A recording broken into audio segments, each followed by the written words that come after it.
Bonjour à toutes et à tous et merci de nous avoir rejoints au sein de l'amphithéâtre Louis pour cette deuxième journée du Paris Defense and Strategy Forum. Je suis ravi de vous retrouver pour la suite de notre programme. Alors, tout au long de cette journée, nous allons accueillir ici, au sein de l'amphithéâtre Louis, des prises de parole exceptionnelles, c'est-à-dire des experts, mais aussi des représentants d'institutions publiques, de la société civile, qui viendront chacun nous donner leur vision de cette Europe à la croisée des chemins. Je vous rappelle que vous avez la possibilité de poser vos questions aux intervenants donc de toutes les tables rondes auxquelles vous pourrez assister lors de cette journée. Pour poser des questions, ce sera assez simple. Il suffira de lever la main et on viendra vous faire passer un micro pour que vous puissiez poser vos questions aux différents intervenants. Et les intervenants prendront le temps d'y répondre à la fin de chaque séquence. Et on va commencer tout de suite avec la première table ronde ce matin. Si l'Europe est aujourd'hui à la croisée des chemins, comment imaginer le jour d'après? Face aux défis sécuritaires actuels et futurs, la jeunesse prend une place centrale dans la réflexion stratégique.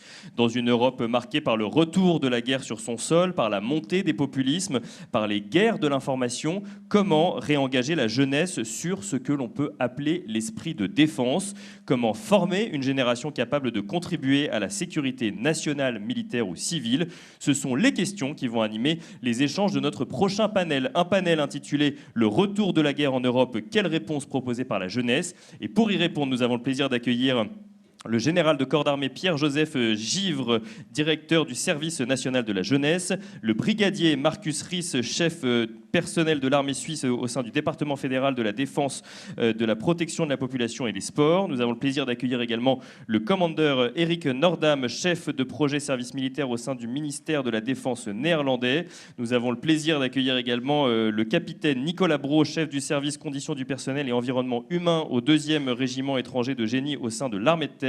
Nous avons le plaisir d'accueillir également Madame Anne Muxel, directrice du Centre de recherche politique de Sciences Po.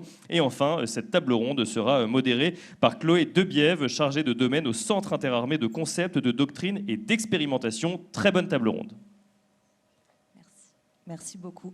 Parfait. Merci, général, brigadier, commandeur, capitaine, madame, chers intervenants, mesdames et messieurs qui êtes présents aujourd'hui, bonjour à toutes et tous. Je suis ravie et honorée de modérer cette séquence matinale en ce deuxième jour de PDSF, séquence consacrée à la jeunesse, sujet ô combien important et qui m'est cher, séquence intitulée « Le retour de la guerre en Europe, quelles réponses proposer à la jeunesse ?»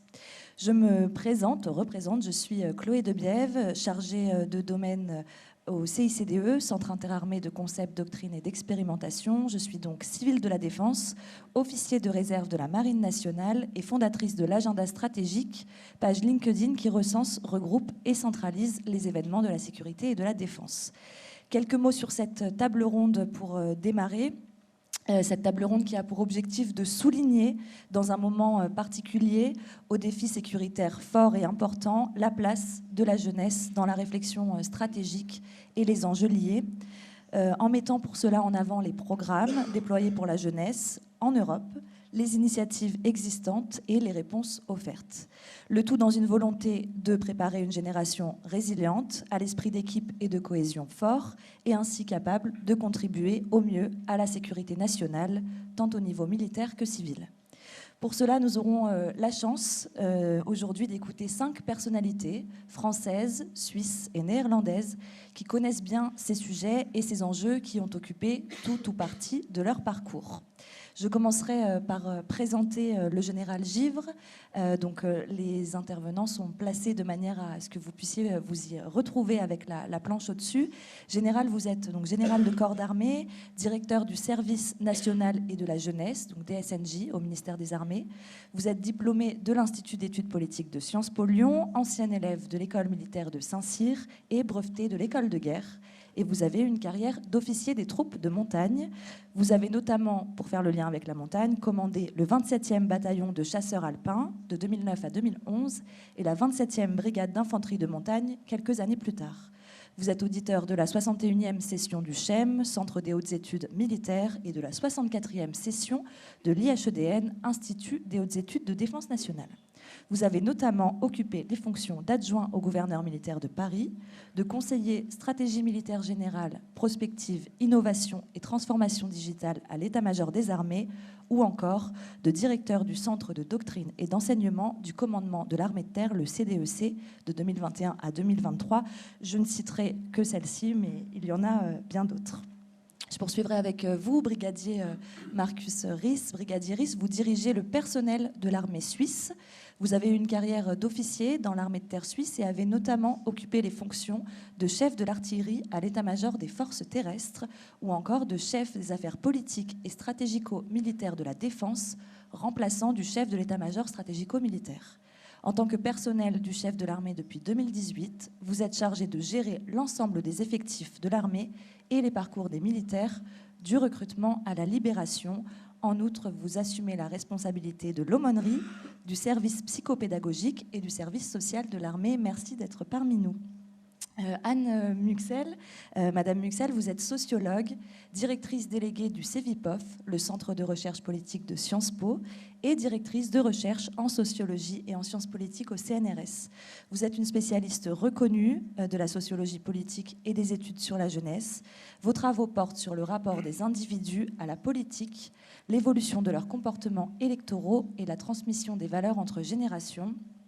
Dans votre étude « Les jeunes et la guerre, représentation et disposition à l'engagement », publiée en avril 2024 et menée à l'IRSEM entre février et décembre 2023, vous analysez la perception qu'ont les 18-25 ans de la guerre et de l'armée, ainsi que leur propension à s'engager en cas de conflit majeur impliquant la France.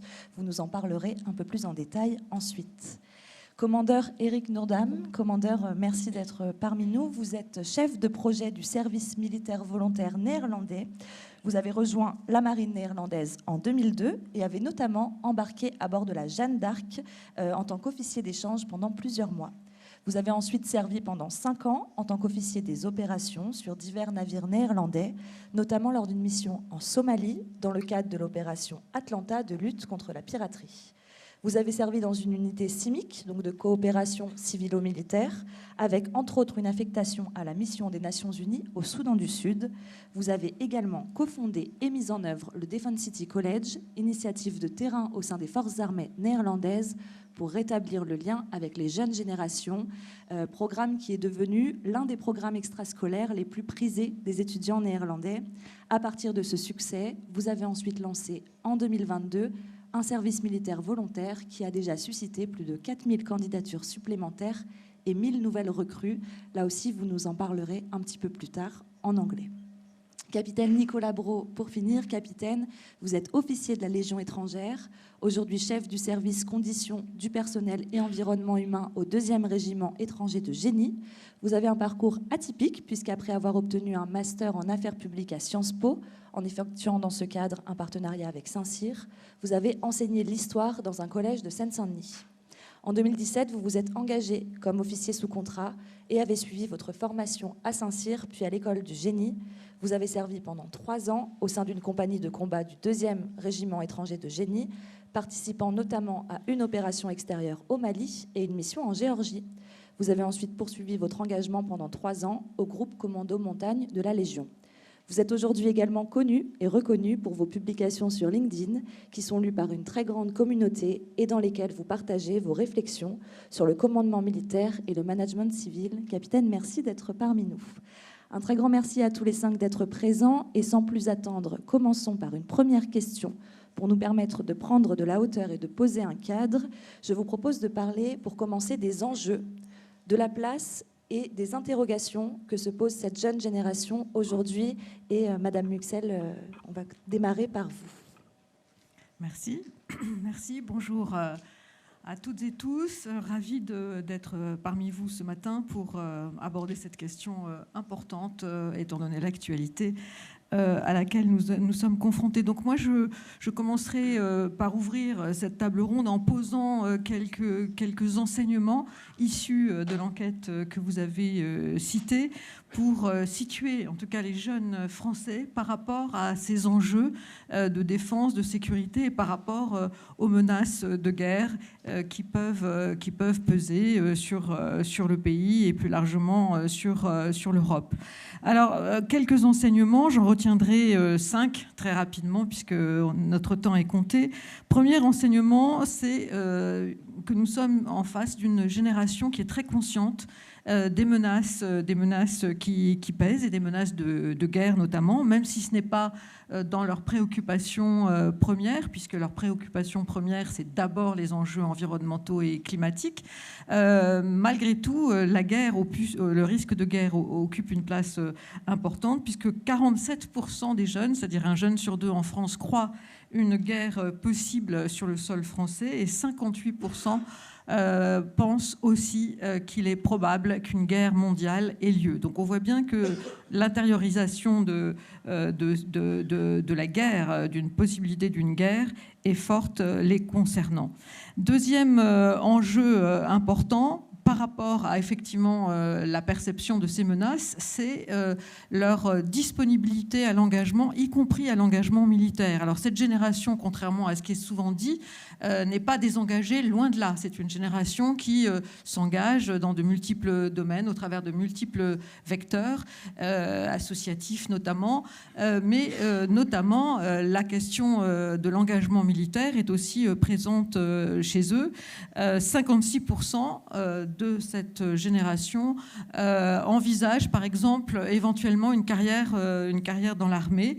Bien sûr, davantage les jeunes hommes que les jeunes femmes, mais quand même, 43% des jeunes femmes peuvent aujourd'hui considérer pouvoir s'engager dans une carrière militaire. Et les chiffres, ces proportions sont identiques quand la question est posée de s'engager dans une carrière militaire en cas de guerre. Donc on a aussi donc, cette disposition à l'engagement. Alors bien évidemment que la mesure d'une disposition qui rencontre d'ailleurs l'affaiblissement, voire la disparition complète de l'antimilitarisme, en tout cas dans la jeune génération, entre cette disposition et le passage à l'acte, évidemment, ce n'est pas exactement la même chose. Si on annonçait à la jeunesse française demain matin qu'elle était mobilisée pour partir sur un terrain de combat et de conflit, on n'aurait peut-être pas, bien évidemment, ces mêmes proportions d'acceptabilité, mais ça veut dire en tout cas qu'il y a une disposition favorable à ce type d'engagement.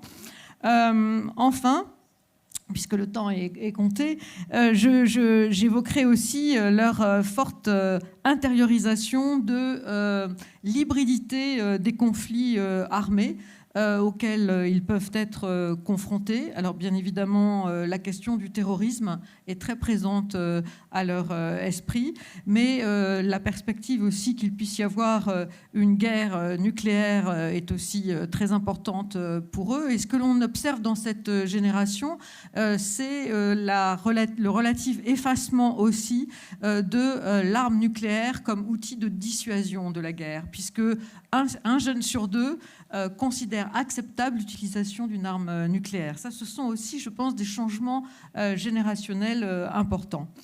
Enfin, je terminerai pour dire que il y a ces dispositions à l'engagement, il y a ces atouts que représentent les armées en termes de valeurs, de possibilité de rencontrer la demande de reconnaissance des jeunes quant à leur utilité sociale dans la société, c'est très important, quant à leur quête de sens, quant à leur volonté aussi d'aider les populations, de protéger les populations. Donc là, il y a des atouts pour les armées dans cette recherche de valeurs et de sens qu'expriment les jeunes. Néanmoins, bon, il y a aussi des freins, je pense que nous en parlerons, en tout cas en ce qui concerne les leviers pour essayer de les contourner. Merci beaucoup. Eh bien, je pense que le lien est d'ailleurs tout trouvé avec, avec l'intervention du capitaine. Ensuite, capitaine, peut-être pour nous parler en lien avec cette quête de sens, de concrètement ce que vous avez pu observer sur le terrain, qu'il soit dans le collège de Seine-Saint-Denis où vous avez enseigné, ou à la Légion étrangère, et même sur les réseaux sociaux, ce que vous y voyez. À la fois chez les jeunes du 9-3, donc auxquels j'ai enseigné, et puis ensuite chez les hommes sans nom, ces jeunes de 140 nationalités qui rejoignent la Légion étrangère. Je trouve qu'il y a un changement générationnel que peut-être on traite moins. C'est leur recherche, au-delà de la quête de sens, leur recherche d'épreuves physiques. En fait, j'ai l'impression qu'ils ont vraiment besoin de s'éprouver physiquement. Ils ont envie de se prendre des baffes, quoi, pour parler cash. Je crois que ça vient de plusieurs phénomènes. D'abord, ils sont d'une génération qui a reçu une éducation peut-être très protectrice, une éducation parentale protectrice, une éducation scolaire abstraite et une éducation sociale très digitalisée, très distante. Donc, je crois, moi, ce qui me vient quand on parle de cette génération Z qui est arrivée dans vos entreprises, dans vos services, dans vos régiments, qui est très critiquée parce que elle a un rapport différent à l'emploi, elle a une dépendance aux écrans. Voilà, c'est les critiques qu'on entend souvent sur cette génération. Moi, ce que j'observe et ce qu'ils me disent, c'est que d'abord, c'était une génération surprotégée, une génération très digitalisée, à un point qu'ils ont envie de déconnexion aussi, et une génération, il faut le rappeler, confinée. Une génération qui a vécu 2 années cruciales de son développement d'adolescent, enfermé entre 4 murs. Et je crois que ces jeunes, ils n'ont plus envie de ça, quoi. Ils n'ont plus envie d'être confinés, à tous les sens du terme. Ils ont envie de terrain, ils ont envie de concret, ils ont envie de boue, d'aventure, ils ont envie de baf aussi, ils ont envie de bagarre. Moi, c'est ce que je ressens à la fois chez les légionnaires et chez les élèves que j'ai eus. Et je ne veux pas faire une formule, mais pour résumer, les jeunes, ils ont envie de parcours d'obstacles, et nous, tout ce qu'on leur propose, c'est Parcoursup. Et je trouve qu'il y a quelque chose à faire là-dessus, parce qu'on le voit, il y a un mot qui a été interdit ces dernières années, et particulièrement dans cette génération, en matière d'éducation, en matière de travail, et qui pourtant, ils utilisent en permanence, mais sur un autre domaine, qui est le domaine sportif, qui est le domaine de l'épreuve physique dont j'ai parlé. Enfin, 2 mots. Un mot qui est performance, ils utilisent en permanence ce mot, mais alors pas du tout comme nous dans le boulot. Ils l'utilisent plutôt sur les épreuves physiques, sur le sport, sur les défis qu'ils se donnent. Donc performance. Et un autre mot aussi qui était interdit dans leur éducation, je dirais, et puis même qui est assez indicible ces dernières années, qui est le mot discipline. Bizarrement, on est incapable de parler discipline avec eux dans la sphère de l'éducation, dans le collège où j'ai enseigné, ou au travail. Et pourtant, c'est un mot qu'ils utilisent tous les jours dans leur pratique sportive, dans leur diète. C'est des jeunes qui s'imposent aussi énormément de discipline, de vie au quotidien sur la nutrition. Voilà, donc je me demande s'il n'y a pas un levier à utiliser de ce côté-là pour réconcilier leur vision de la discipline, de l'autodiscipline dans le domaine du sport, de l'engagement physique, et le transposer dans leur engagement comme citoyen, comme travailleur et puis peut-être comme soldat. Merci, capitaine. Commandeur, est-ce que vous constatez les mêmes enjeux, les mêmes interrogations depuis les Pays-Bas ? Oui, merci pour l'invitation d'être ici. Et je regrette que je continue en anglais parce que j'ai perdu pas mal de français dans les dernières 20 ans. C'est déjà très bien. I recognize a lot of the things I hear here. And actually, when I arrived in Paris on Monday, I was trying to find my way out of Gare du Nord, which was harder than I thought. And I bumped into a young Dutch banker. I didn't know him, but we got talking. We were experiencing the same problem. And he told me, I told him I was in the military, and he told me he had tried to apply as a reservist. He had visited our recruitment site, but had lost his way on the site and couldn't find what to apply for and what he could do. He couldn't figure out what we were asking for him when he applied. So basically, even if people want to contribute, we make it very difficult for them. And I think before I go further, it's important to understand a few things about Dutch society. I think if you look at the security in Dutch society in the past decades, our policy, our government policy has been telling our civilians, you are safe, don't get involved, we will look after you. We even had a campaign on national television where we said, you know, if you see violence on the street, just ring 112 and the police will come and sort it out, and don't get engaged, don't get involved.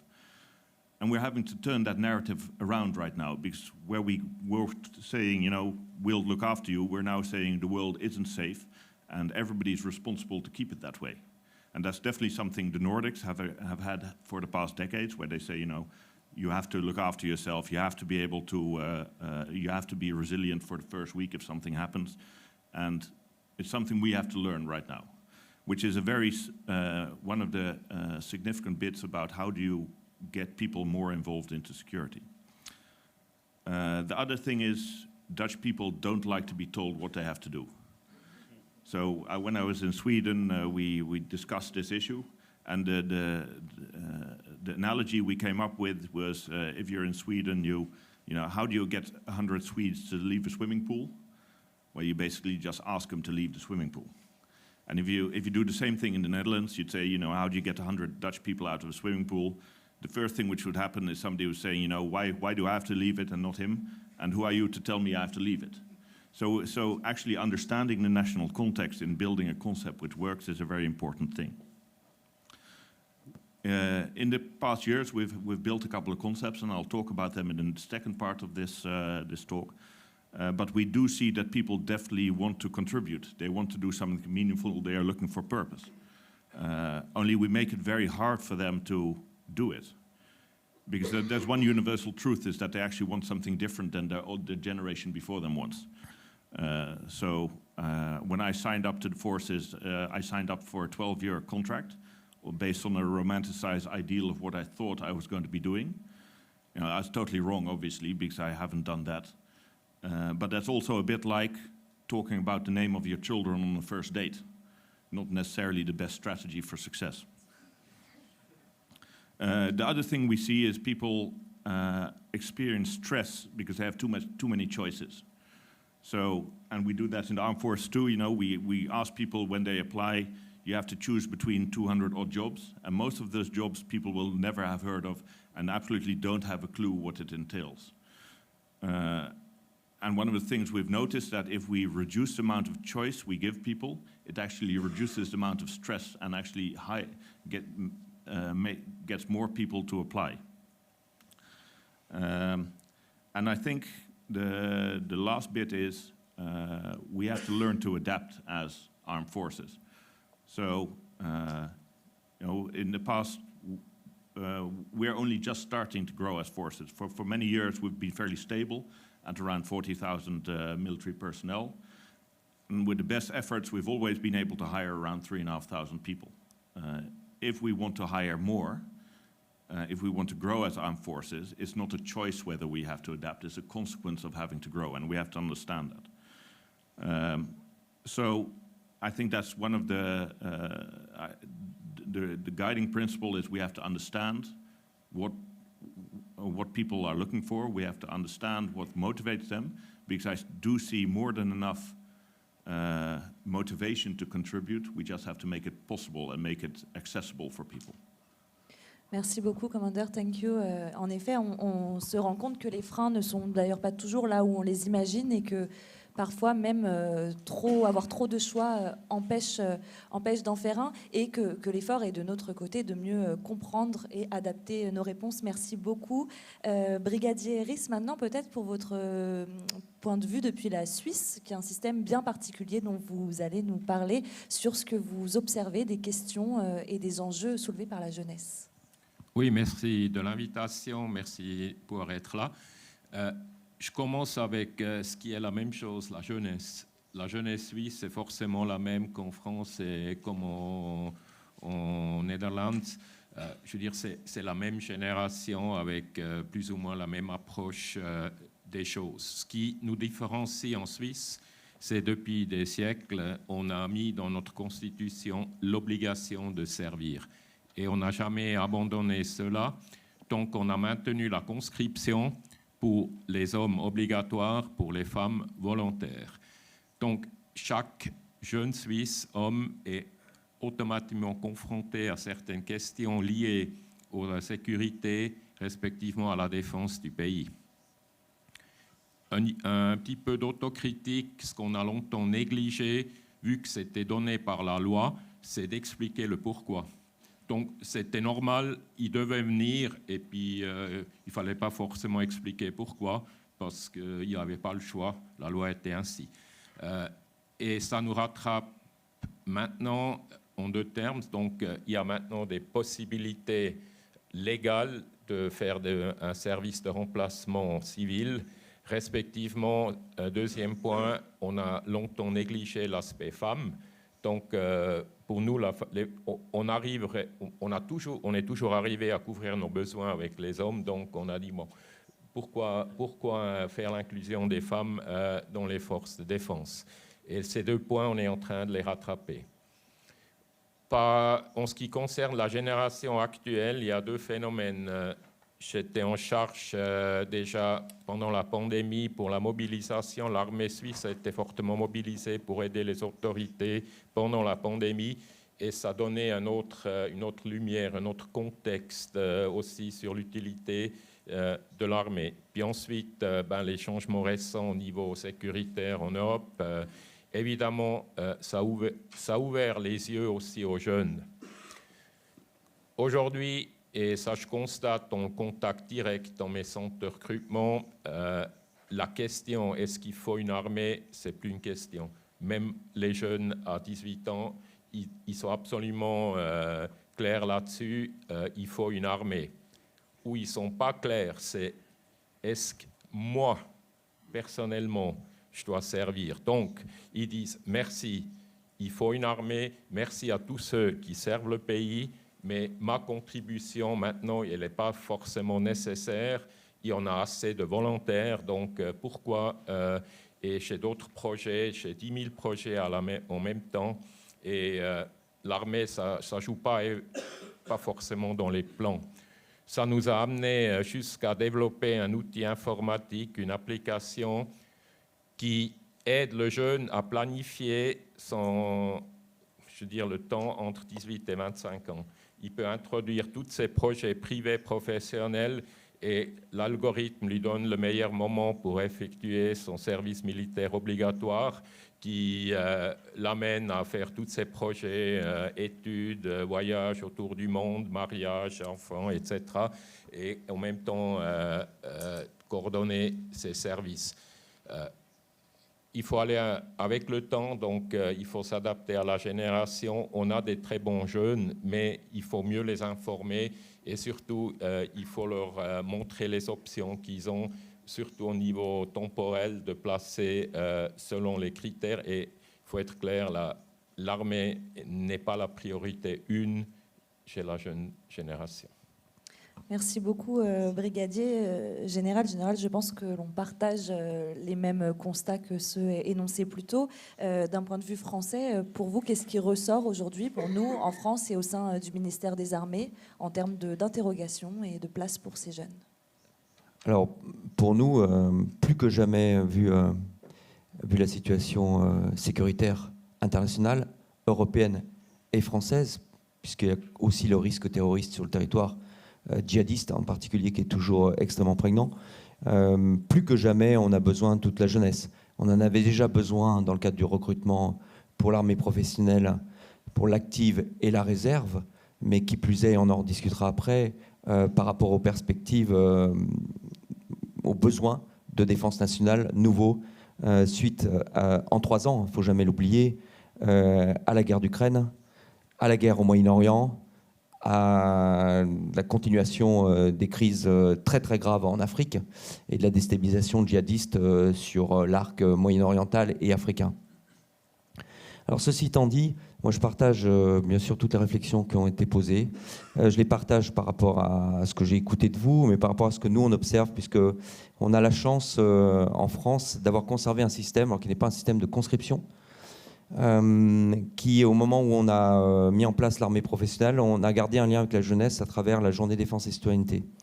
En fait, pour être plus exact, à travers d'abord le recensement citoyen obligatoire pour tous les jeunes Français à 16 ans, dont l'objectif n'est pas simplement de remplir les listes électorales, le répertoire unique électoral qui est obligatoire aujourd'hui, puisque l'inscription se fait automatiquement, mais dont la vocation était de pouvoir rappeler les jeunes sous les drapeaux. C'est la loi de 1997, perspective qu'on a complètement oubliée, jusqu'à ce que Poutine se rappelle à nous tous et nous rappelle la menace. Même au moment de la série d'attaques terroristes, le système professionnel et de réserve, plus les autres forces de sécurité, ont suffi à se protéger de cette menace. Alors ceci étant dit, nous on observe donc, grâce à la journée défense et citoyenneté qui a lieu environ vers 17 ans, 18 ans, on reçoit de 800 000 jeunes, donc on les observe au quotidien. 800 000 jeunes français, je précise. C'est un point important parce qu'on a quand même une partie de la jeunesse qui n'est pas française, qui peut-être a besoin d'être... qu'on ait une attention particulière, ce qui pose une vraie difficulté pour la défense, parce que la défense est d'abord nationale. Ça, on pourra peut-être l'évoquer dans les questions. Alors, qu'est-ce qu'on observe, nous, sur ces 800 000 jeunes français, garçons et filles à égalité ? C'est exactement les mêmes tendances que vous évoquez. Or, moi, je vais rajouter quelques points qui, en fait, nous posent un vrai problème. C'est-à-dire que cette jeunesse, elle est très individuée, parfois individualiste. Elle a besoin d'être convaincue, elle a besoin d'adhérer, elle a besoin d'être guidée, elle a besoin d'exemplarité et elle a soif de sens et de collectif. Et pourtant, elle est toute sa pratique, y compris en partie dans l'éducation nationale, est finalement pas une pratique collective. Par ailleurs, c'est une jeunesse qui est stigmatisée, pas stigmatisée parce qu'on dit « toi, t'es comme ça, t'es pas bien ».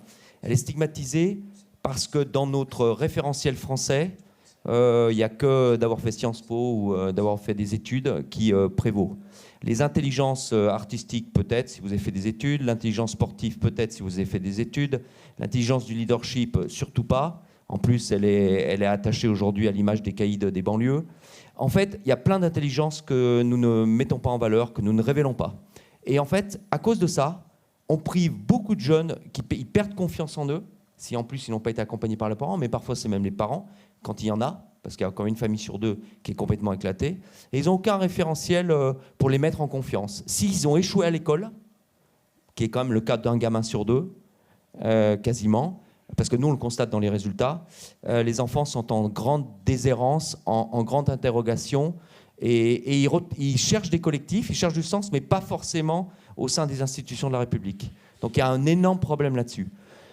Et nous, à l'inverse, on renvoie une excellente image, mais une image qui est décalée, qui est singulière, voire, je dis, on est un peu la citadelle de Masada, pour reprendre des images bibliques. C'est-à-dire qu'on est quand même, nous, c'est un espace fermé, il ne faut jamais l'oublier.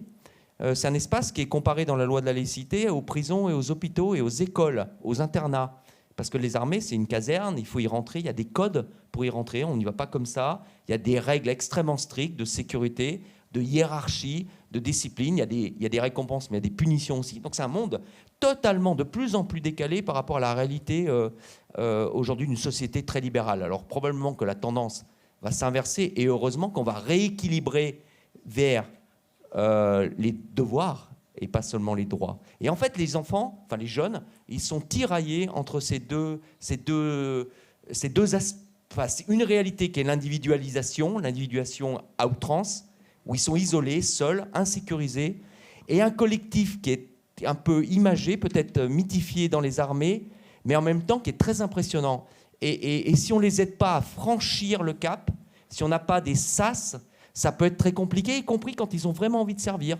Et on a pas mal de jeunes qui viennent et puis après qui repartent, parce que peut-être que nous, on n'a pas été suffisamment pédagogues et qu'on n'a pas accepté que, certes, ils avaient la volonté de venir, mais qu'il fallait les accompagner pour le sommet. Vous pouvez peut-être avoir envie d'aller faire le Mont Blanc. Je peux vous dire qu'il faut avoir un guide avec vous, et nous on le sait en montagnard, et qu'il faut vous être entraîné avant, et que nous, il faut qu'on ait eu beaucoup de persuasion avec la personne qui va démarrer peut-être en dessous de vous. Et ça, on a peut-être quelques difficultés, nous les armées, à nous connecter étroitement par rapport à la réalité des jeunes. On est déjà à l'idée de les amener au sommet, et en fait, nous, on n'est pas dans l'idée de dire... moi, j'aime bien l'expression de Sartre ou de Simone de Beauvoir. Moi, je dis, on ne naît pas soldat, on le devient.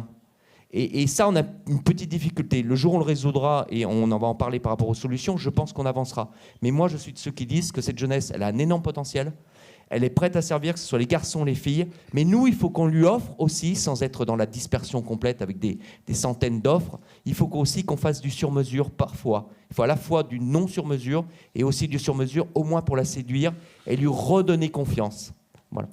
Merci beaucoup, Général, et merci à tous pour ces réponses passionnantes et synthétiques, parce qu'on est bien dans les délais, même beaucoup mieux que prévu. Peut-être pour résumer l'ensemble de ces interventions, dire qu'il n'y a pas en fait de jeunes désintéressés, il n'y a que des jeunes que l'on n'a pas encore su convaincre. Alors la question maintenant, c'est de dire comment on convainc ces jeunes, quelles réponses on leur propose pour garantir leur résilience, pour garantir leur épanouissement avant tout, leur contribution à la cohésion nationale et à la défense, comment on nous adapte aux enjeux tout en nous adaptant à tout prix aux besoins et à la demande de ces jeunes. Madame Muxel, peut-être quelques éléments là-dessus. Oui, mais je crois que le général vient de faire une bonne transition par rapport à cette question, c'est-à-dire qu'il y a manifestement un grand atout pour les armées, et je pense qui est partagé par d'autres pays, un grand atout, c'est-à-dire s'appuyer sur ce qu'elles peuvent offrir, en réponse aux attentes des jeunes en matière de valeurs, en matière d'engagement, en matière de sens, en matière de mise à l'épreuve de soi, de dépassement de soi. Je crois que c'est effectivement des points très importants pour les jeunes. Se sentir utile aux autres. Donc là, ces atouts existent. Il faut donc créer les bonnes passerelles et les bonnes propositions pour toucher des jeunes prêts à s'engager. C'est vrai, il y a cette disposition à l'engagement qui est très forte, mais l'engagement pas à n'importe quel prix. Et c'est là où, effectivement, cette génération a des spécificités. C'est-à-dire vous avez parlé de l'individualisation, c'est vrai, de la personnalisation, de la demande, finalement, des jeunes aujourd'hui d'être pris en compte, considérés aussi par rapport à leurs projets personnels, à leurs différences, par rapport à leurs aspirations personnelles. Et donc j'étais sensible à ce qui avait été mis en place en Suisse, ces algorithmes qui permettent effectivement de l'intelligence artificielle finalement au service de la conciliation entre cette demande de prise en compte de l'individu et aussi la possibilité que ce même individu s'inscrive dans le collectif et puisse contribuer au collectif. Donc ça, je crois que cette articulation entre individualisation et engagement collectif, c'est vraiment le nœud à partir duquel peuvent se construire des réponses pour attirer les jeunes qui sont du reste déjà attirés, mais plus exactement pour les fidéliser. Parce que je crois qu'un grand problème pour les armées et pour ce type d'engagement finalement total, c'est la question de la durabilité de cet engagement et donc de la fidélisation des jeunes une fois qu'ils ont franchi le pas des armées. De l'engagement militaire, nombre d'études, et je pense que vous le constatez tous, ont montré que, il y a évidemment cette tentation du désengagement aussi qui peut venir dans les jeunes générations plus vite que dans les générations passées. Je dirais aussi qu'il y a un aspect que l'on n'a pas évoqué, c'est ce besoin, dans ce contexte d'individualisation, ce besoin aussi d'être reconnu dans ce que les jeunes peuvent apporter, mais aussi dans leurs possibilités d'initiative, d'autonomie, de responsabilité. Ça, quand on fait des études auprès des jeunes, quand on mène des entretiens, c'est une demande extrêmement forte qui redéfinit le cadre de la discipline, de l'obéissance, de l'acceptabilité, de la contrainte, de la hiérarchie. Il faut effectivement pour que l'autorité soit respectée, l'autorité dans son mot, dans son sens le plus fort, dans son étymologie qui est tirée vers le haut, eh bien, les jeunes sont prêts à être tirés vers le haut, mais aussi à ce qu'on leur laisse une marge d'autonomie, d'initiative, qu'on leur confie des responsabilités. Ça, je crois que c'est très, très, très important. Et c'est vrai que la société française pêche là-dessus, aussi bien dans le monde du travail que dans le monde citoyen, qu'à l'école d'ailleurs, finalement. Eh bien, on ne confie pas assez de responsabilités, du sens des responsabilités et de confiance dans ce que les jeunes peuvent faire et apporter. Donc ça, je crois que c'est très important. Et puis je finirai juste sur le fait que ces valeurs d'engagement, ça rime à aussi une sorte de nouvelle grammaire morale qui est plus contractuelle.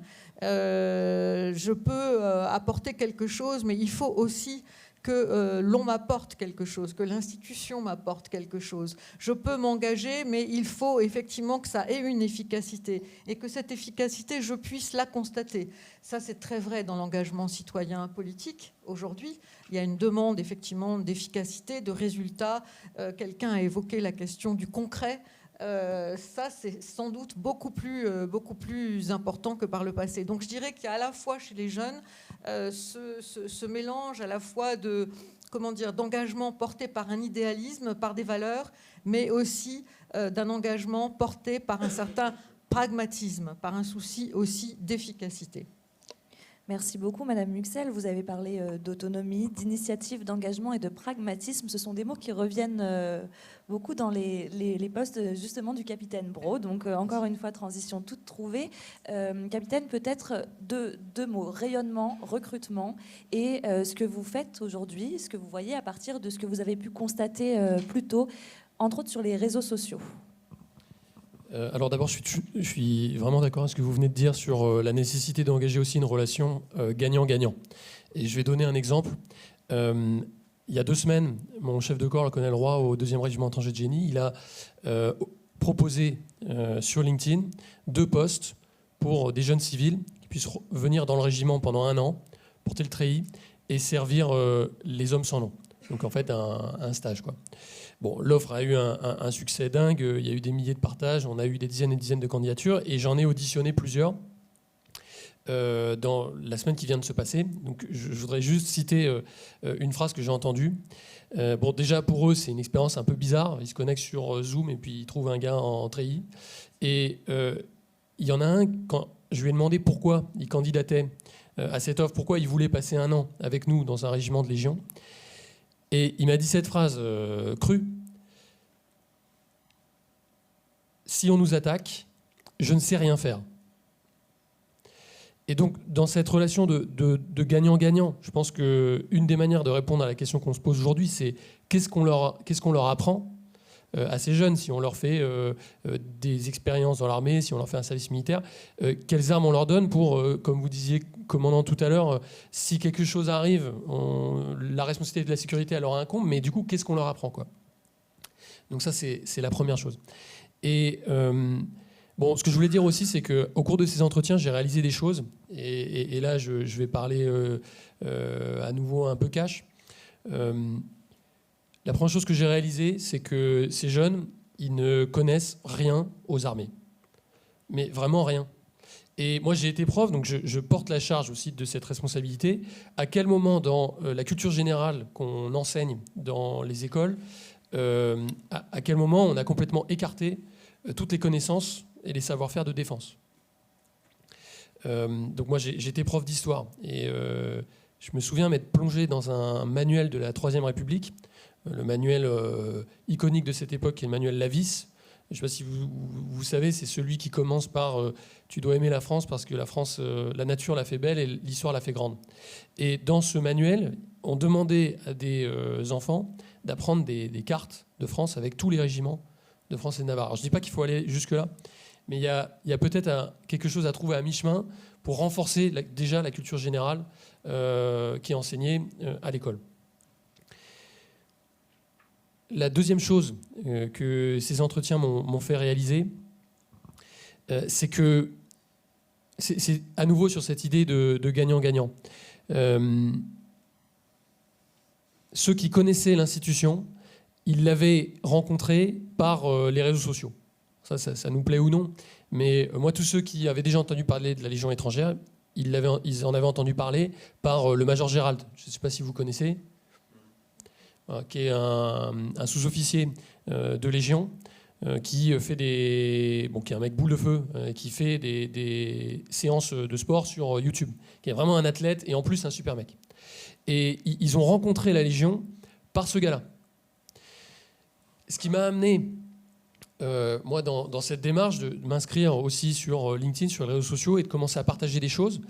Alors moi, plutôt sur la partie commandement, conseil pour des jeunes professionnels, pour des jeunes cadres. Donc, en fait, essayer de dire que l'institution, elle peut apporter sur la partie performance physique dont je parlais tout à l'heure. Elle peut apporter sur la partie sportive qui les intéresse. On arrive vraiment à les accrocher là-dessus, les jeunes. Mais elle a aussi des choses à dire en termes de leadership, en termes d'autodiscipline, en termes de commandement, d'encadrement, à la fois pour ceux qui veulent faire une carrière militaire, mais aussi pour ceux qui veulent avoir une carrière complètement différente dans des organisations privées et publiques. Et j'ai réalisé par la présence que j'ai sur les réseaux qu'il faut commencer par leur donner plein de choses. Donc, à nouveau, ce rapport gagnant-gagnant, c'est que si on leur donne rien, ils viendront pas à nous. Et de quoi ils sont demandeurs? Ils sont demandeurs de conseils pratiques, de choses qui peuvent leur servir en développement personnel. Donc en effet, la question de l'algo et comment organiser leur vie à un moment où ils sont un peu désemparés, c'est très important. Donc qu'est-ce qu'on leur donne de ce point de vue-là? Et là, moi, c'est ma conviction, les armées militaires du rang, sous-officiers, officiers, on a énormément de choses à leur proposer de ce point de vue.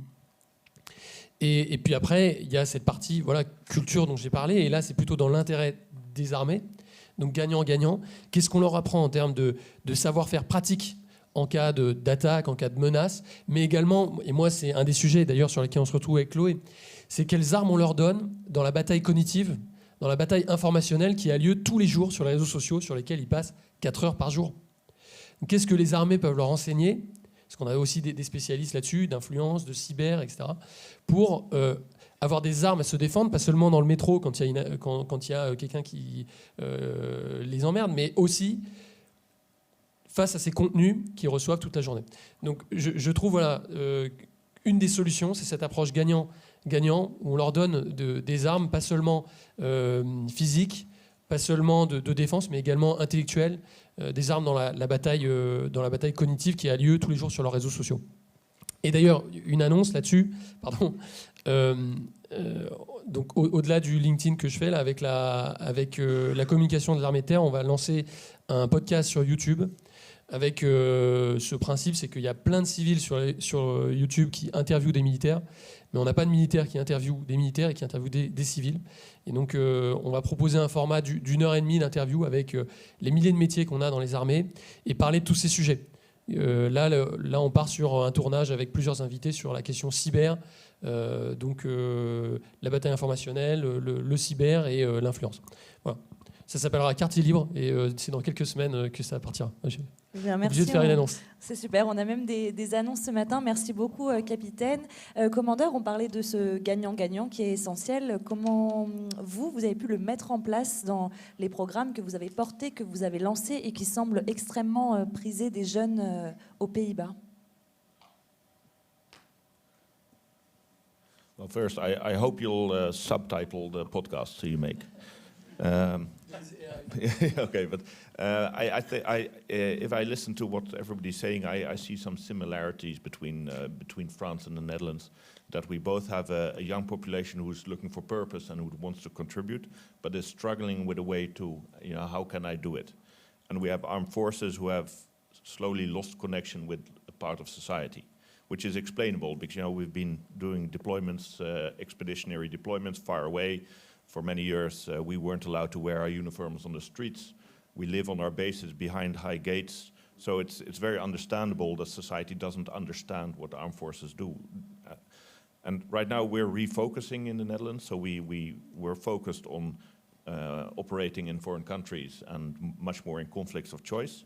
And now we're refocusing on how can we actually defend the Netherlands, which requires a totally different mindset and different approach to the armed forces. And we've been building a couple of concepts over the past years to reconnect the armed forces with society. And all these concepts are based on 3 guiding principles. So the first one is it has to be voluntary, because as I said, we don't respond to compulsory things very well. We want to make it accessible, and we want it to fit in the lives of the people we want to attract. So this started a couple of years ago when I developed the concept Defence Tea College. I did this with 2 colleagues in a bar on the back of a beer coaster somewhere in Amsterdam. True story, actually. And the idea was we would implement a military working student program. So this meant that we'd let civilian students get a part-time job as a reservist in the armed forces, and in this job they would receive military training, but they would also contribute with the knowledge they already had. So we would match all these students in a subject somewhere, on a place somewhere in the armed forces, which fitted their area of expertise and what they actually brought. And by doing this, we weren't telling them you have to have a job within the armed forces, but we were connecting their ambition with something they could do in the armed forces. And we weren't telling them, you have to do lots of things, but it's much more you can contribute straight away. And you don't need 10 years of training before you can do something. One of the things we noticed, it was absolutely not objective, that we had about 45% female applicants and women in the program, which we stumbled across by accident. And of course we did some research into this, and what we found was that because we were telling people, you already have skills and we will employ you with the skills you bring with you, and we'll work together, we'll see how we can make you a better version of yourself, that was very attractive for women. Whereas the usual way we recruit the armed forces is much more, you have to be able to do it, and ahua, and terms like that. And I'll generalize here a bit, but generally, if you have, if a woman sees an application and she says, I can do 95% of that, so I can't do it. And when a man sees an application, he says, yeah, I can do about 10%, so I'm good. So in the past years, we built this out from a beer coaster to a more or less a battalion-sized unit. And we will have roughly 2,000 applicants a year for this program. So it's currently the most coveted student, extracurricular student activity there is. In 2022, we got more money, so that the war in Ukraine gave us a vast increase in our budget. Because up to then we always had too little personnel, but we didn't have money either. So that kept each other in balance. And that made it possible to implement a new concept, which is a voluntary military service concept. And in this voluntary military service concept, which is basically can be compared to what the compulsory version was 30 years ago, but we tell people they can develop themselves for a year in the armed forces, they get 3 months basic training, and then they spend 9 months in a unit doing regular work. This is where it became a bit complex, because we were used to soldiers staying in the armed forces a long time. A soldier needs 2 years of training before he can be deployed. So somebody who's in the armed forces for just a year, it doesn't fit. And this means we have to force the forces to adapt itself to this form of applicants. Because the most important thing here is that they feel part of the team. So they have to feel they have a task, they have a responsibility, they're part of the group, they get the same beret, they're welcome on the barbecue of the unit. And because that makes sure they want to stay at the end. Because in that sense, it really adds value to what people are looking for. Because in this online community, the sense of community and sense of belonging is something which has sort of slipped away. So by integrating them into all the units, we managed to get about an 80% retention score. So 80% of the people who have done the first couple of years of this military service want to stay in the armed forces as a professional or as a reserve. And a lot of them would never have come to the armed forces if we had asked them to sign up for 5 to 12 years because they just didn't know what it was. And we also see, lots of people in Holland take a gap year. They'd always go and pick bananas in Australia. So now we offer them a bit more purpose in a way to fill a logical break in their lives. So we're not competing on the job market, we're not competing on the education market, we're filling a logical break which somebody had already decided they were taking. And actually this week we've just launched a new program. So it's very exciting. It was picked up by national media this morning, so my telephone is really just ringing all the time. We're launching a national resilience training, we're calling it, in which we've integrated the basic military training, so the 10-week basic military training program in the civilian curriculum of every student in the Netherlands. So we've give it the shape of a minor. So every civilian student in the Netherlands can become a reservist as part of their academic or applied studies. And this and that way it adds value to what they're doing, but it also fits very organically into a choice they've already made. So I really expect we'll have 1,000 of applicants for this new program.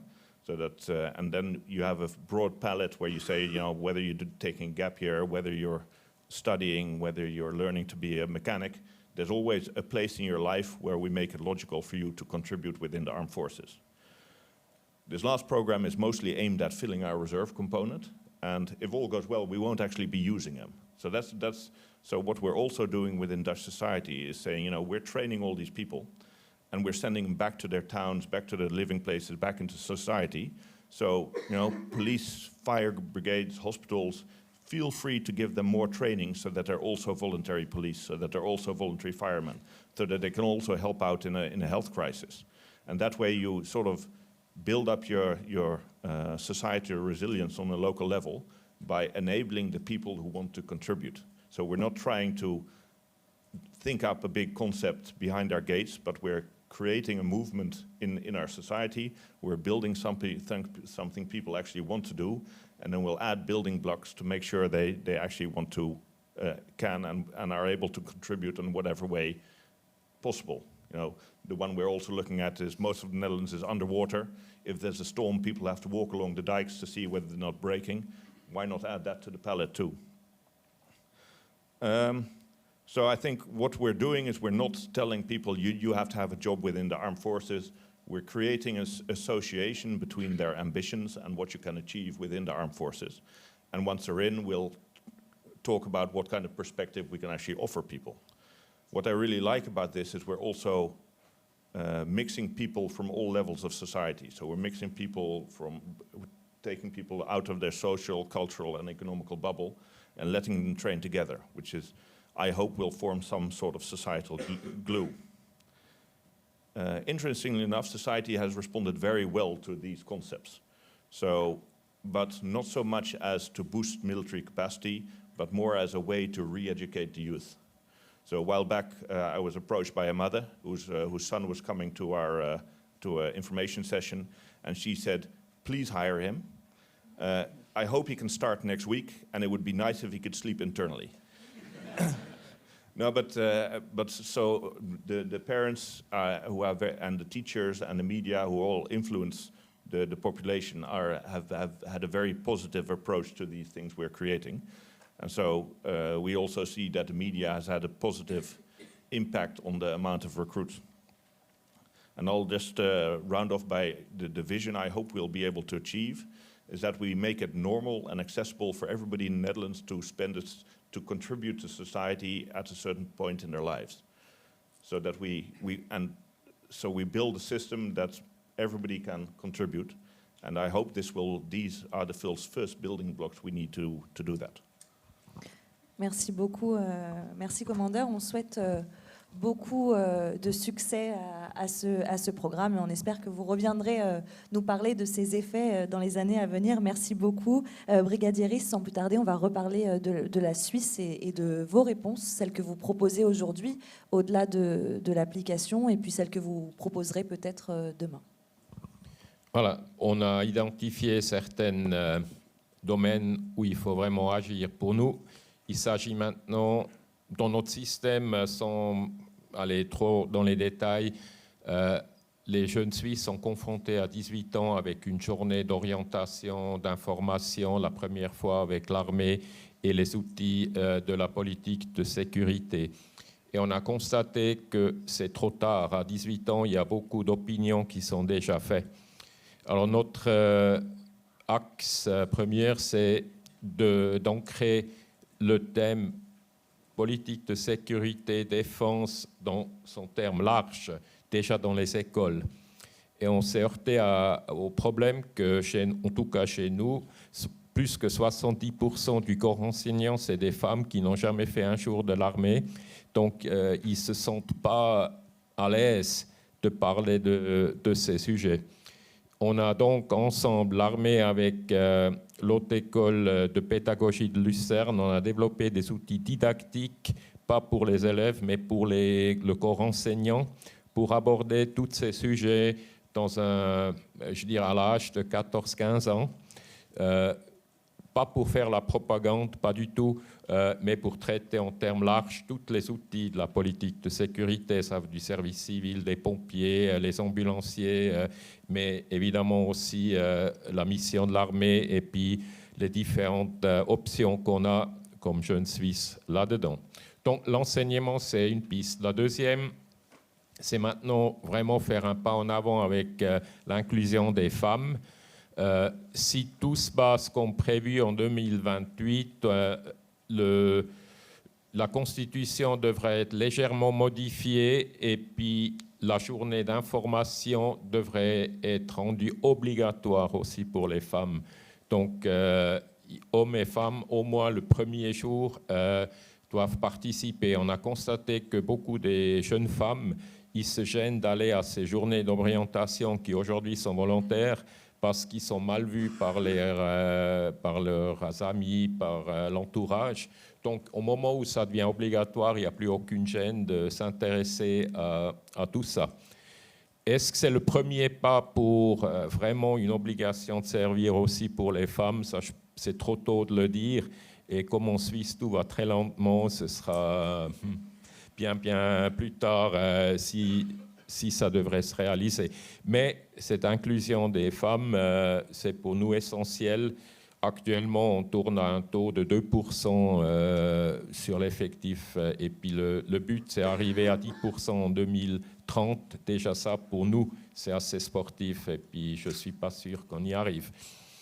Après, le troisième axe, mais ça, c'est plus pour les tout jeunes, c'est une fois que nos jeunes concitoyens ont accompli leur service obligatoire, on les lâche et on leur dit merci, puis ils sont libérés.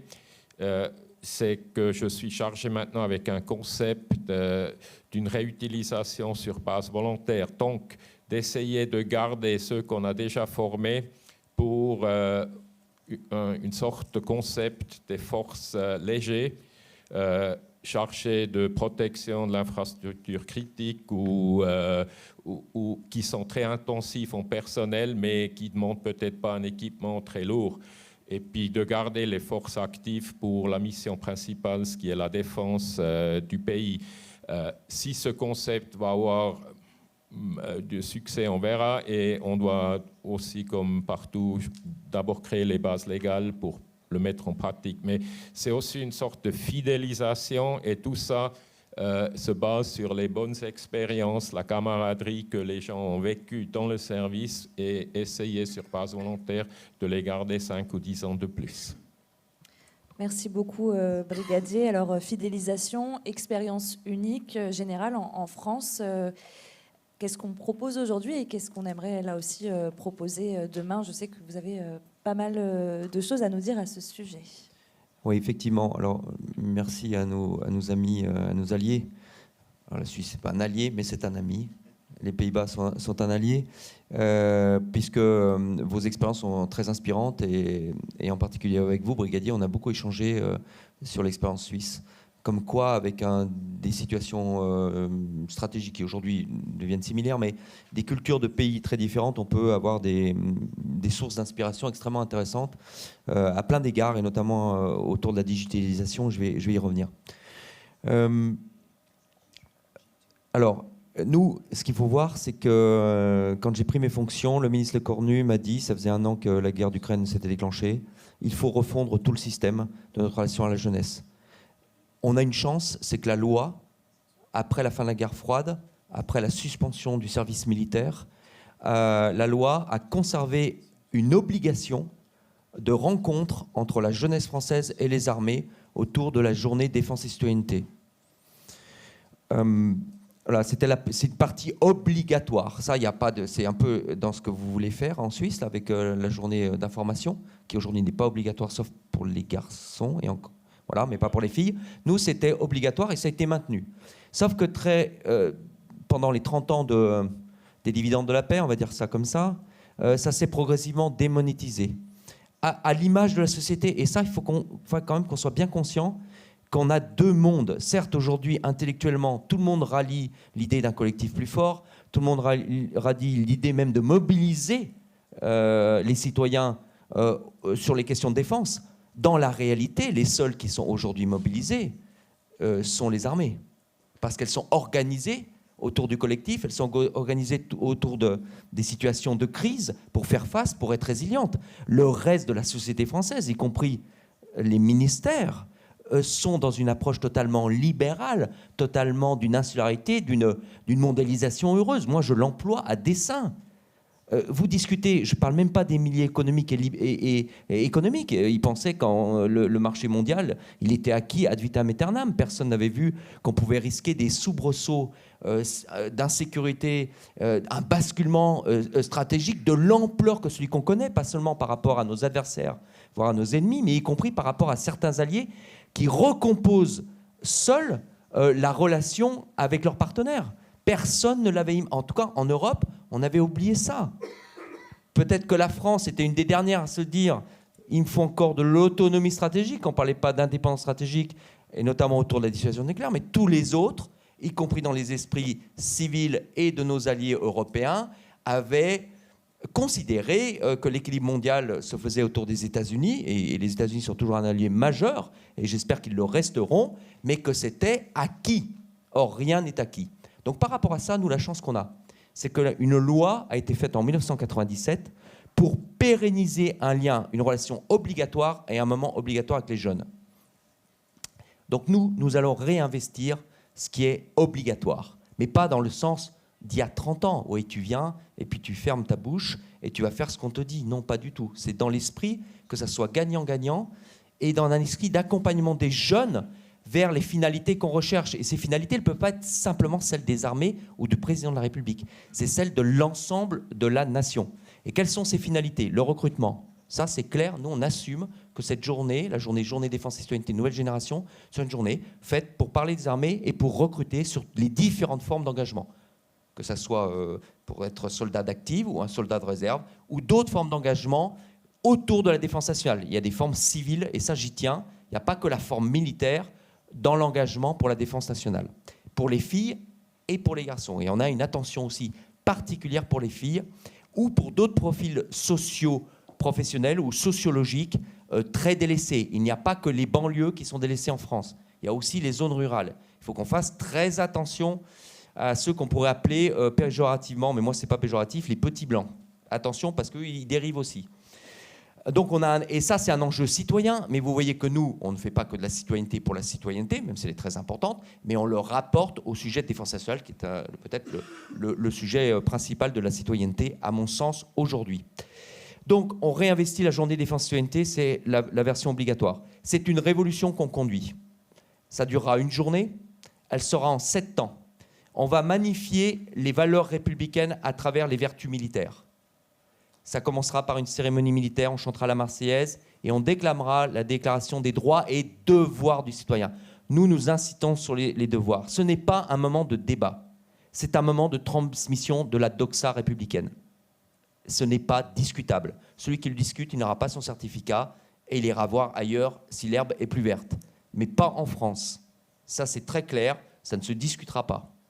Enfin, si quelqu'un veut le discuter, alors là, on arrête la République. Hein, et on se met, je sais pas, on crée toute notre petite République locale ou autre. Deuxième chose, nous aurons une série d'ateliers. Ces ateliers seront autour du tir sportif laser. Donc on veut réaccoutumer les jeunes aux armes et surtout leur mettre une image positive de celui qui détient une arme.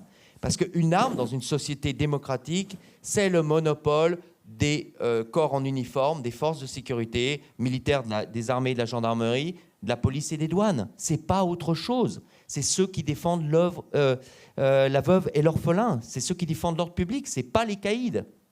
Et les armes, s'ils en ont, si nous on en a, c'est pour défendre les honnêtes gens contre les caïds et contre nos ennemis. Ça, il faut le rappeler. On a tout inversé dans notre logiciel cognitif. Ensuite, on fera des ateliers de test. Et ça rejoint un deuxième sujet que j'évoquerai, c'est la mobilisation. C'est-à-dire qu'on veut tester les jeunes sur des connaissances et on va le faire en partie avec l'éducation nationale pour mieux les connaître et aussi pour aider les jeunes à mieux se connaître. Parce que s'ils se connaissent mieux, s'ils connaissent leurs intelligences, leurs talents, leur potentiel, pas leurs compétences, parce qu'à 17 ans, c'est trop tôt, eh bien, ça pourra aussi les aider dans leur vie de citoyen et dans leur vie personnelle. Pas simplement pour nous avoir des données qui pourront nous servir à les rappeler par rapport à leur profil si besoin. Ensuite, on aura un atelier sur un jeu de rôle, un wargame, dont je suis très satisfait parce que c'est un développement express qui montre la réalité de la stratégie et la combinaison des moyens pour répondre à des crises. Ça part d'une crise environnementale jusqu'à une escalade nucléaire liée à un risque d'agression par un pays d'Europe de l'Est, c'est-à-dire par la Russie. Là aussi, on est très clair, on explicite nos adversaires. Si nous n'explicitons pas des adversaires, il n'y a aucune raison de rendre obligatoire la présence de jeunes pendant une journée où on ne leur a pas donné le choix. Et ça, c'est un point très important. Vous ne pouvez pas obliger quelqu'un à servir son pays, en tout cas dans le cadre de la défense nationale, et qui plus est sous l'uniforme et avec une arme, si vous n'avez pas explicitement dit pourquoi et surtout contre qui vous êtes susceptible de porter les armes. Aujourd'hui, ça se clarifie. Si ce n'est pas clarifié, on n'ira pas plus loin qu'une journée défense et citoyenneté. Ensuite, au moment du repas, ça sera une ration militaire. Donc on veut qu'il y ait un moment convivial, de partage. Et à ce moment-là, on leur expliquera, mais très positivement. Moi, je veux de positif vis-à-vis des jeunes. Bien qu'il faut un minimum d'équilibre alimentaire si vous voulez être performant cognitivement, physiquement et avoir une bonne santé. Ce qui nous pose le problème, encore une fois, de la corrélation de nos actions avec les dynamiques des autres politiques publiques. On ne peut pas être en dehors. Nous, on a une exigence d'avoir des jeunes en bonne santé, mais il faut que tout le reste suive. Et là, ça rejoint la réflexion que je fais sur l'éducation nationale. L'éducation nationale, la loi prévoit un enseignement moral et civique avec un enseignement de défense. A priori, selon les statistiques des enquêtes, 40% des professeurs réalisent le programme et tous les autres ne le font pas. Donc là, c'est un autre sujet, mais ce n'est pas le mien. Ce n'est pas le mien, ou indirectement le mien. On ne peut pas tout demander non plus aux armées. Il faut qu'il y ait un alignement du reste de la société sur les besoins collectifs. Donc à midi, ce repas, on y fera également de l'éducation au recyclage. Ça, c'est notre contribution à l'environnement, puisqu'on en a parlé. Mais moi, tout ce qu'on fait, on y croit. Hein. Ce n'est pas du tout du buzz. Hein. Je m'en fous complètement. Moi, je veux des choses concrètes et qui impactent les jeunes et qui impactent aussi nos gens. Et puis, on luttera contre le gaspillage, puisque ce qui restera, qu'ils ne veulent pas ramener chez eux, les enfants, les jeunes, eh bien, ça sera donné à une association caritative d'aide aux plus pauvres, aux nécessiteux. Ensuite, il y aura un forum des métiers. Donc, c'est les échanges directs avec les militaires pratiquants, comme j'ai l'habitude de dire, pour parler de leur expérience, des témoignages. Et enfin, il y aura un au revoir républicain. Alors, qu'est-ce que c'est le au revoir républicain ? Ce sera le seul moment où les jeunes, où les cadres et les jeunes se serreront la main et se regarderont dans les yeux. C'est la courtoisie française. On se serre la main dans ce pays. On l'a un peu oublié peut-être avec le Covid, et puis avec d'autres tendances, pour moi, divergentes là-dessus. C'est pour obliger les garçons à serrer la main des filles, les filles à serrer la main des garçons, à se regarder dans les yeux. C'est le respect, c'est la partie physique du respect. Parce qu'il n'y a pas que les émotions, il n'y a pas que ce qu'on vit, il y a aussi cette partie physique. Alors ce qui est très important, c'est que les jeunes seront en 3 groupes. Un groupe bleu, un groupe blanc, un groupe rouge. Donc on va faire de l'égalité, puisque c'est totalement inclusif, il n'y a aucun prérequis, ni physique ni intellectuel, aucun. Ça sera de la fraternité, puisque tout est en collectif. Tout est en collectif. Et les jeunes seront acteurs de leur journée. Et puis, bien sûr, on va magnifier la liberté, puisque la finalité première de la défense, ultime de la défense, c'est de défendre nos libertés. Voilà pour ce volet. C'est en cours, 1er septembre 2025, généralisation dans la France, dans l'Hexagone, et légèrement différé pour les Outre-mer. Le deuxième sujet, je vais aller plus vite, enfin encore que ce soit peut-être plus fondamental encore, parce que ça c'est la partie émergée de l'iceberg. La partie immergée, cette fois, c'est on développe un média social avec les jeunes depuis le moment du recensement citoyen obligatoire qui a lieu à 16 ans, jusqu'à 25 ans pour l'instant, puisque 25 ans c'est l'âge légal sur lequel on a tous les jeunes Français ont une obligation de renseigner leurs données personnelles vis-à-vis du service national, ce qu'ils ne faisaient pas, c'est normal puisqu'on n'avait plus besoin d'eux. En tout cas, on leur aurait jamais dit qu'on aurait peut-être un jour besoin d'eux. Donc c'est un énorme chantier. C'est un peu dans l'esprit de 10 000 arts chez vous. C'est un peu dans l'esprit de Armée Plus ou Réserve Plus chez les Ukrainiens. Donc tout sur Internet, sécurisé. Et ça doit être une plateforme sur laquelle les jeunes peuvent dialoguer. Ce n'est pas simplement descendant, ça peut être de leur part avec tout ce que vous avez évoqué. Des tests, des vidéos, des informations pour l'engagement. L'idée, c'est qu'on appaïse tout ça avec les bases de données des autres ministères français pour que les jeunes ne disent qu'une fois. Vous voyez, c'est report by exception, c'est-à-dire que tout est pré-rempli quand il s'agit des données fondamentales. Et le reste, ça sera soit à droit constant, soit sous une forme volontaire pour des tests, par exemple, soit incitatif. Et quoi qu'il en soit, le certificat, pour inciter, ce sera très simple. Le certificat qui est remis après la JDC, qui est très important pour pouvoir passer les examens en particulier, ou le permis de conduire, enfin en tout cas l'avoir, il sera déposé sur un coffre-fort numérique. Donc vous devrez obligatoirement aller sur le site et vous inscrire pour pouvoir récupérer vos documents, qui ensuite seront mis à disposition, possiblement des armées, si elles veulent recruter, ou du jeune, il aura besoin de le dire une seule fois. C'est un énorme chantier qu'on conduit à vitesse au galop, sous l'impulsion du ministre Lecornu. C'est lui qui a demandé à ce qu'on mette tout ça.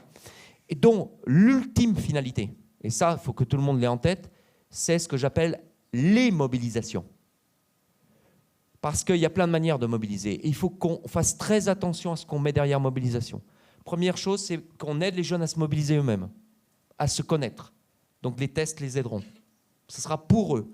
On veut leur rendre ce qu'on leur demande en donner. En leur disant, nous on te voit comme ça, on est un tiers de confiance.